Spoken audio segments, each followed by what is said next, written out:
انہوں نے کہا کہ سنو، ایک تمثیل سنائی انہوں نے کہ ایک گھر کے مالک جس نے تاکستان لگایا. اب آپ کے لیے نئے لفظ ہے تاکستان کہتے ہیں انگور کے باغ کو، اور اس کے چاروں طرف باڑ گھیرا، احاطہ گھیرا، اس میں حوض کھودا اور برج بنایا اور باغبانوں کو ٹھیکے پر دے کر چلا گیا. پردیس چلا گیا. جب پھل کے موسم قریب آیا تو اس نے اپنے نوکروں کو باغبانوں کے پاس اپنا پھل لینے کے لیے بھیجا، اور باغبانوں نے ان نوکروں کو پکڑ کر کسی کو پیٹا، کسی کو قتل کیا، کسی کو سنسار کیا. پھر اس نے اور نوکروں کو بھیجا جو پہلے گئے تھے، اسی طرح ان کے ساتھ بھی وہی سلوک ہوا. آخر میں اس نے اپنے بیٹے کو بھیجا، یہ کہہ کر کہ یہ میرا وارث ہے تو اس کا یہ خیال رکھیں گے. عزیزو، بہت ہی سوچنے کا مقام ہے، بہت کم وقت ہے میرے پاس. اسے قتل کر کے اس کے میراث میں قبضہ کر لیں. وہ جب آتا ہے تو اس کو وہ قتل کر دیتے ہیں، باہر لے جا کر کے، باغ سے باہر لے جا کر قتل کر دیتے ہیں. جب مسیح نے پوچھا کہ تم بتاؤ کہ کیا کرنا چاہیں، جب وہ خود مالک آئے گا تو کیا کرے گا، کہ وہ ٹھیکہ ان سے چھین کر کے دوسروں کو دے دے گا. یہی وہ سمجھانا چاہتے ہیں. وہ سمجھ گئے فقیہ فریسی کہ یہ ڈائریکٹ مجھ پر حملہ کر رہا ہے. یعنی مسیح نے ان سے کہا کہ تم تو جتنے بھی نبی آئے وہ ایز اے خدمتگار آئے تھے، اصل اب مالک کا وہ بیٹا آیا ہے. کون؟ وہ جو روح اللہ ہے، جو کلمت اللہ ہے، وہ آ گیا ہے. اسے صلیب دی گئی اور تیسرے دن وہ مردوں میں سے جی اٹھا. تو اب جب وارث دوبارہ وہی وارث آنے والا ہے قرب قیامت، یہ دیکھنا ہے کہ اس پر کون ایمان لاتا ہے. اسی لیے کہا تھا کہ وہ کون ہے جس نے اس کی خاطر، یہ سوال یہی تھا نا عزیزو. بس اب 1 منٹ میرے پاس رہ گئے ہے کہ یہ کس نے کہا تھا، جس کسی نے اگر اس کے نام کی خاطر اپنے تمام رشتہ داروں کو چھوڑ دیا تو 100 گنا ملے گا اور وہ ہمیشہ کی زندگی وارث ہوگا. یہی وہ سمجھانا چاہتے کہ ابن آدم جب وہ جلال کے ساتھ اپنے تخت پہ نازل ہوگا. اور اس واقعے کو جاننے کے لیے آپ کو سورہ بقرہ کی آیت نمبر 210 کی تلاوت کرنی پڑے گی. اور خدا جب اپنے فرشتوں کے ساتھ آسمان سے زمین پر آئے گا، نزول کرے گا، تو خدا تو آئے گا نہیں جسمانی صورت میں، جسمانی لباس میں، چونکہ اس کا جسم سے مبرہ ہے، منزہ ہے وہ. تو کون آئے گا؟ وہی جو آسمان پر آیا تھا اور آسمان پر چلا گیا اور اس کے سوا کوئی نہیں چڑھا. وہی یعنی حضرت مسیح سلام علیہ. اب وہ جلالی بدن کے ساتھ آئیں گے اور قیامت کے دن عدالت کریں گے، برپا ہوگی اور 1000 سالہ آپ کی حکومت ہوگی. اعزان محترم، یہاں یہ کہنے کا مقصد ہے کہ وارث وہی ہے جو کائنات کا خالق و مالک ہے. اس کا وارث بھی کائنات کا خالق و مالک ہوگا. اب جناب مسیح نے وہی کام کیا جو خدا نے کام کرتا تھا.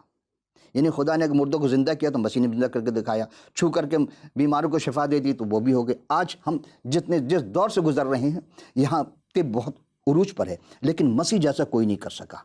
اگر آپ کو بھی وارث بننا ہے، اس وراثت میں جانے کے لیے عزیزو، اس وراثت میں شامل ہونے کے ایمان لانا ضروری. زبان سے کہنا نہیں ہے کہ ہاں جی ہم بھی مانتے 1,24,000 روپیہ ہم کو. تو ہمیں کیا کرنا ہوگا؟ کتاب مقدس کا مطالعہ کرنا ہوگا. آپ کے پاس نہیں ہے تو آپ ہمیں ضرور لکھ بھیجیے. جو سوال آپ کے ذہن میں ہے وہ ہمیں کیجیے گا. اسکرین پر بہت ساری چیزیں آپ کو ویب سائٹ دکھائی جائیں گے، جو بھی آپ کو اویلیبل ہو آپ سوال ضرور کیجیے گا. ہمیں بڑی خوشی ہوگی جواب دیتے ہوئے. تو آئندہ نشست میں پھر کسی اور عنوان کے ساتھ حاضر ہوں گے. اس وقت کے لیے اجازت. خدا حافظ. سے